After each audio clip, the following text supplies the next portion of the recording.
Baik, ini saya akan tambahkan satu pemahaman terkait dengan analisis SWOT dalam konteks perencanaan strategis atau perencanaan sebuah lembaga pendidikan, manajemen lembaga pendidikan Islam secara spesifik. Jadi SWOT analisis itu adalah satu uji kekuatan dan kelemahan sebagai audit internal.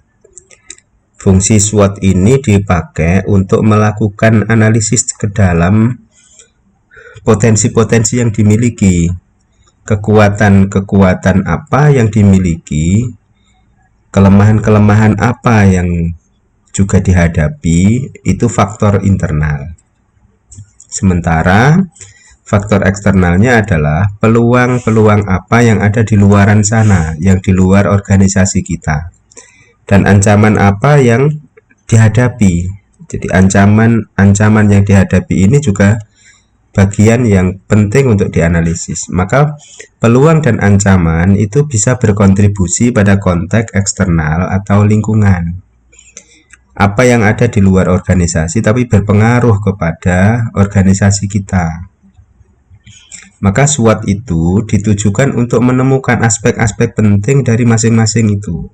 Dan tujuan SWOT adalah untuk memaksimalkan kekuatan, meminimalkan kelemahan, mereduksi ancaman, dan membangun peluang. Sehingga kalau kita lihat dalam matriknya akan jadi seperti ini. Lingkungan eksternal itu berupa peluang dan ancaman, kita posisikan di atas atau di kolom ke kanan, sementara lingkungan internal yang berupa kekuatan dan kelemahan kita posisikan pada baris ke bawah.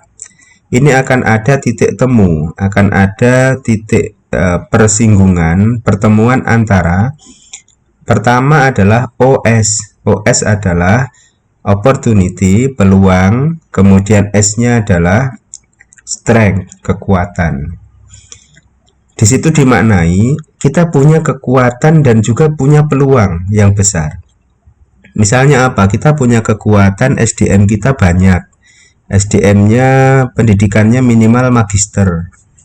Banyak doktor, itu kekuatan internal.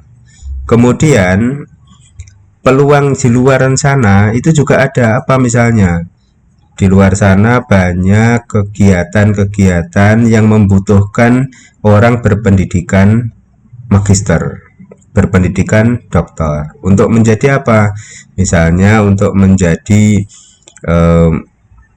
pelatih, untuk menjadi asesor, reviewer. Nah, berarti kalau kita punya kekuatan SDM-nya, pendidikannya tinggi, di luar sana banyak peluang untuk rekrutmen SDM yang tinggi, maka kita juga bisa bikin program apa misalnya peningkatan kualitas dan kuantitas reviewer dari kekuatan yang kita punya dan peluang yang ada di luar. Kita bisa bikin program yang tepat. Ada lagi misalnya kekuatan kita, jumlah siswa kita banyak, atau apa namanya, pendaftar kita sangat banyak, kita punya kekuatan pendaftarnya banyak. Peluangnya apa? Peluangnya misalnya lulusan atau dunia kerja itu membutuhkan output-output yang memiliki kompetensi spesifik. Misalnya outputnya butuh yang bahasa asingnya bagus. Nah, dengan peluang kita memiliki input yang sangat banyak, kan tentu kita bisa bikin program misalnya peningkatan mutu input. Karena apa? Mutu input ini berpengaruh kepada mutu output juga. Ini contoh. Yang kedua, ada ancaman dan ada kekuatan, yaitu TS. Sebenarnya kita kuat, tetapi terancam. Jadi secara internal kita kuat, tetapi di luaran sana ada ancaman. Ancaman itu misalnya datangnya dari lembaga lain, atau dari faktor user, pengguna lulusan kita. Misalnya pengguna lulusan kita itu persaingannya sangat ketat di sana. Jadi ada ancaman dari kompetitor kita. lulusan-lulusan dari tempat lain hebat-hebat. Meskipun kita kekuatannya ada,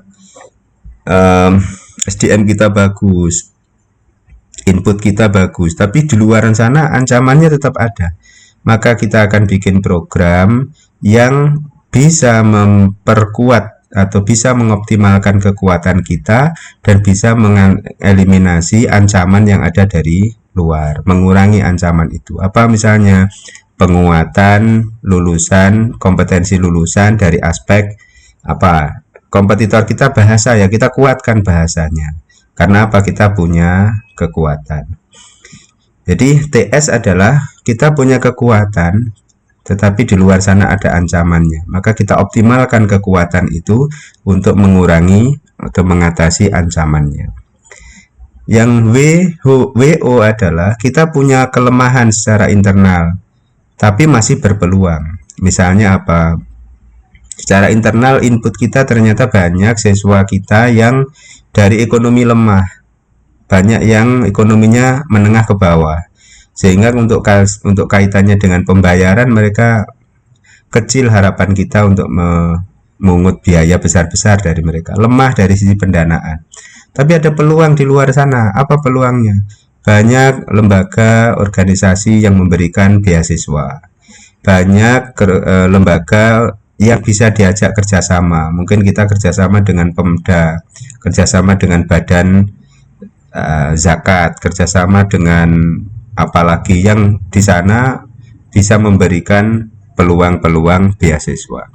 Jadi lemah di bidang keuangan, kita punya peluang di luar pemberi donatur. Itu cara kita membuat program meminimalisir kelemahan kita dengan memanfaatkan peluang di luar sebanyak-banyaknya. Dan yang terakhir adalah kita lemah dan terancam. WT ini, weakness dan threat, itu adalah program yang paling berat. Jadi kalau kita sudah lemah di luar banyak ancaman, maka di situ kita bikin programnya adalah program defensif, ya. Defensif kalau main sepak bola itu bertahan gitu ya. Yang penting tidak jatuh, yang penting tidak tutup lembaganya itu ya. Kita main bertahan. Di situ program yang kita rancang itu hanya program mempertahankan diri agar tidak kalah atau agar tidak terlalu jauh tertinggal dari yang lain. Itu program pertahanan. Maka analisis kelemahan dan ancaman ini akan bisa membuat program-program kerja, setidaknya bagaimana kita mampu bertahan di tengah ancaman yang sangat besar dari luar. Nah, itu misalnya kita punya program pendidikan bahasa Arab di luar, tapi kita lemahnya apa? SDM kita juga nggak begitu bagus, laboratorium kita nggak punya.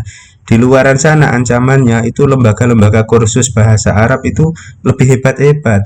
Orang kursus bahasa Arab cukup 1 bulan bisa, tapi sekolah di tempat kita 1 semester tetap belum bisa. Ini kita punya kelemahan, di luar ada ancaman. Program apa yang kemudian cocok untuk kita bikin sebagai program kerja lembaga kita? Nah, itu tidak mudah. Jadi kemampuan kita untuk merumuskan program kerja tergantung kepada bagaimana kita mampu menyusun atau melakukan analisis SWOT secara baik dan benar. Itulah kira-kira manfaat SWOT di dalam merumuskan rencana atau dalam merumuskan program kerja secara strategis dalam sebuah lembaga pendidikan. Mudah-mudahan bisa lebih paham ya. Terima kasih. Assalamualaikum warahmatullahi wabarakatuh.